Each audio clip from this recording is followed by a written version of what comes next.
Yau ma kamar kullum kuna tare da Capital Forex Space. Wannan insha Allah zan nuna muku yadda ake bude account akan MetaTrader 4 inda za ka bude demo. Dama demo shine matakin farko na mai koyon forex trading. So a nan mutum zai ta faɗi tashi trading, ya faɗi ya ci riba, ya faɗi ya ci riba.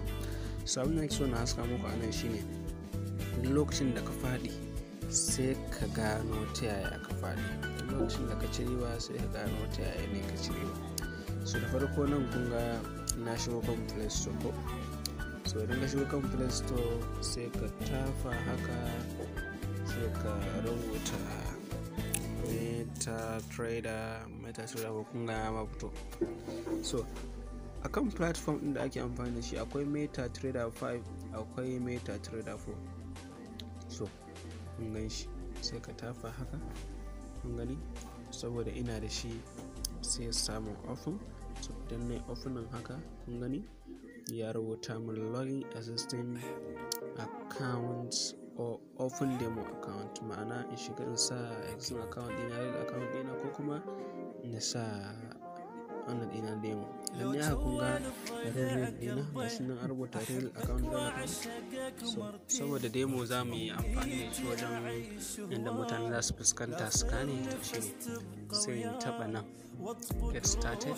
Kun gani get started sai ne haka shiga nan gurin sai in ce open a demo account. In ce open a demo account, wannan hanya ɗaya ce ta farko kenan. Akwai hanyar da zan bi na je ne registration demo account, shi ma za ku gani. To wannan dai shine kamar haka, sai in tafa let's say sai in ce equity,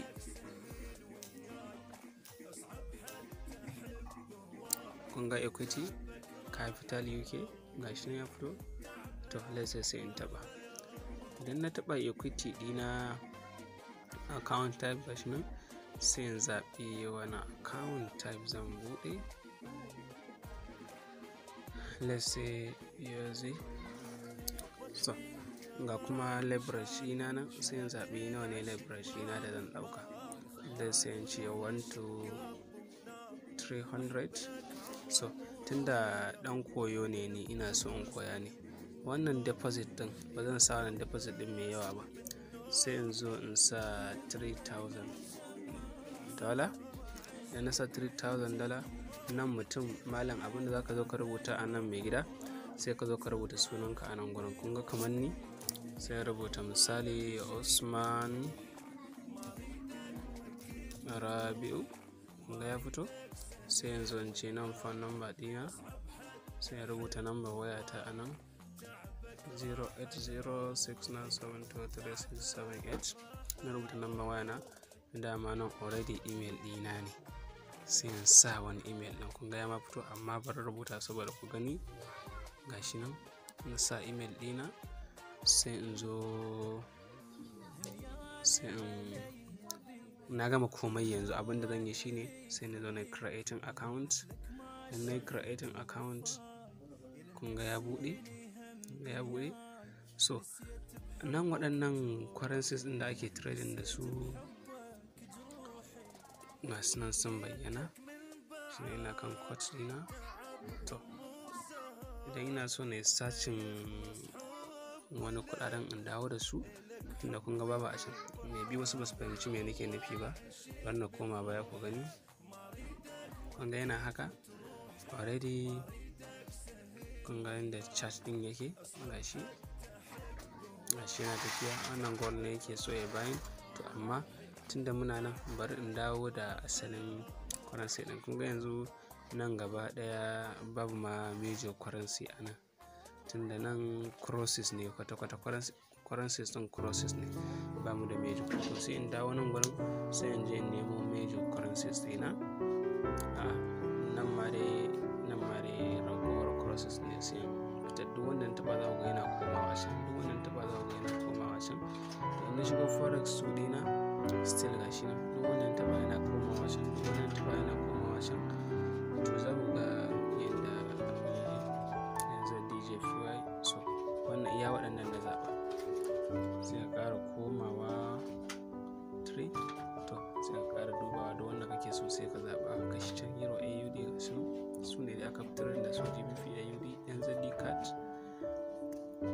ga su nan. So duk wanda ka gani a nan sai ka zaɓa, idan kana so sai ka koma kuma kan CFD feature sai ka zaɓa ga gas nan ga waye, duk ana trading da su.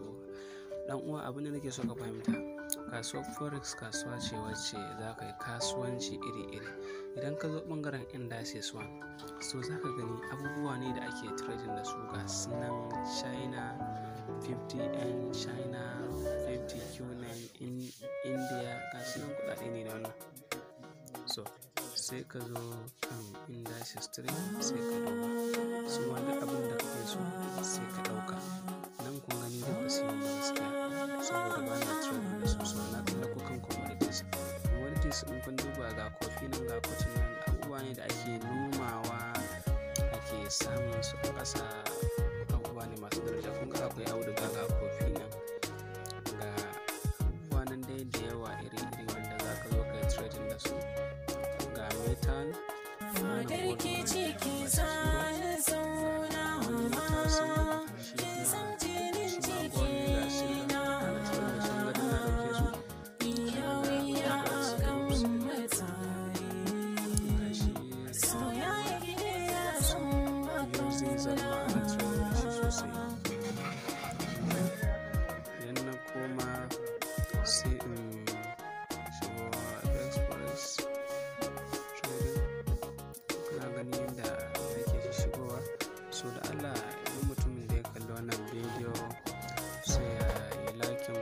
subscribe a yayin da daga bayan wannan video. So save the oil na kuma akwai yes oil shi ana trading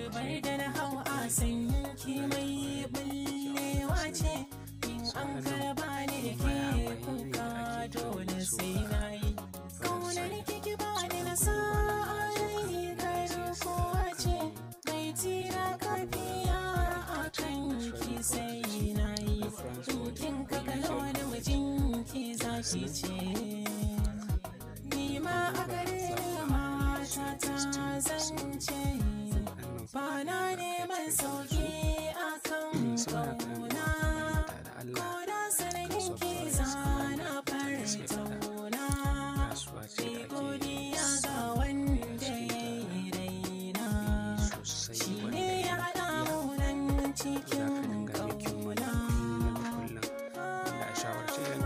Kasuwanci daga ga ko da family and friend kake yi wa yan gidanku za ka karu. Kai ko da zuwa za ka dinga karɓar kuɗaɗen mutane kana yi musu kana ba su riba, ka taimaka musu, ba wai sun taimake ka bane, kai ka taimaka musu. Saboda me? Saboda forex ɗin kai ka iya, kuma iliminta yana da yawa sosai fiye da tunani.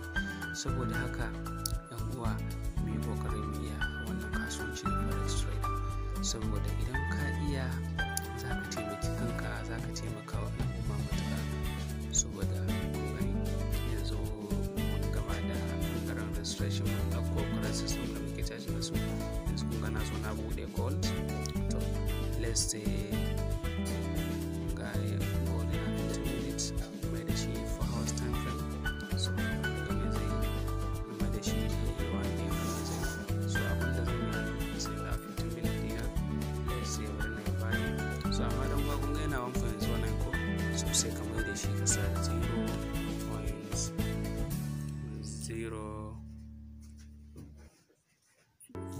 misali.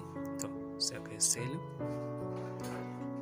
sai na yi selling. So kun ga yadda kasuwa take, yana dan ba da loss $2.55 mashi. So abin da za ku gane shine gold yana da matukar sufuri sosai. Idan ya tashi ba da loss yana ba da loss da yawa, idan ya tashi ba da profit yana ba da profit sosai.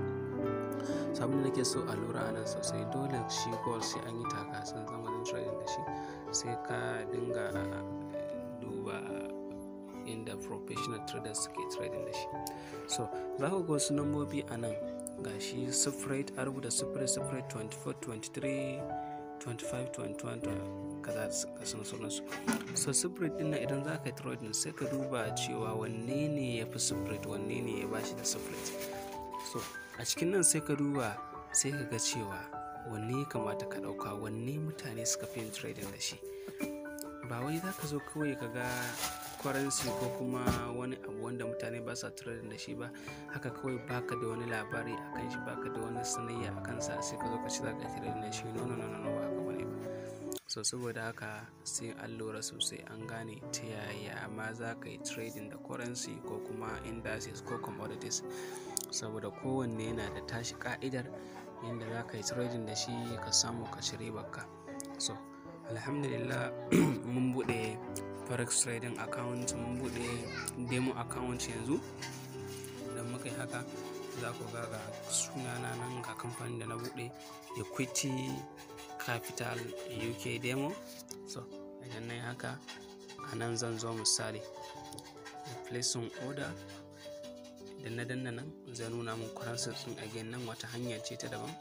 Sannan gashi yanda zan shiga, misali ina so na ƙara siyan wata hajar, misali zan ce NZDJPY. So ba zan shige ta ba ta nan gurin, sai in dawo nan gurin, sai in ƙara shiga nan din. Idan na shiga nan to barin koma ta nan dai, misali USDJPY me take, sai in shiga open chart. Na shiga open chart to ga tana yin selling. So tana yin selling, idan tana yin selling me zan duba, kun ga akwai abin da ake kira da moving average, kuma wannan Regester straight index ɗin. Sai zan duba sai mu ce haka, sai selling to kun ga yana ɗan ba da loss.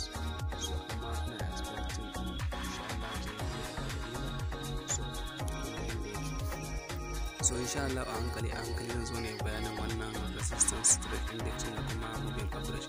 Wannan shine episode na farko, saboda haka sai ku bibiye ni don koyar forex cikin harshen Hausa cikin sauƙi. To kun ga mun fara shiga riba, wanda ba za ku ga haka, ba mu da commission, ba mu da swap, ba mu da komai. Sun ga haka muna cikin riba. So ko da rage kuɗi ka samu, abokina ina baka shawara, yanzu kun ga 89 gashi $1. So saboda haka za ka cewa ko da $1 kan ke samu kana da naira 360 a kuɗin ka na Najeriya. So 360 misali a shekara samu $10, kullum kana da naira 3,000, kullum 3,000 misali ka lissafa kwana 25 misali kana samun 3,000, ka yi making kusan naira 90,000 da wani abu. Wa zai baka 90,000 da wani abu a wata? Saboda haka yan uwa mu gane sosai forex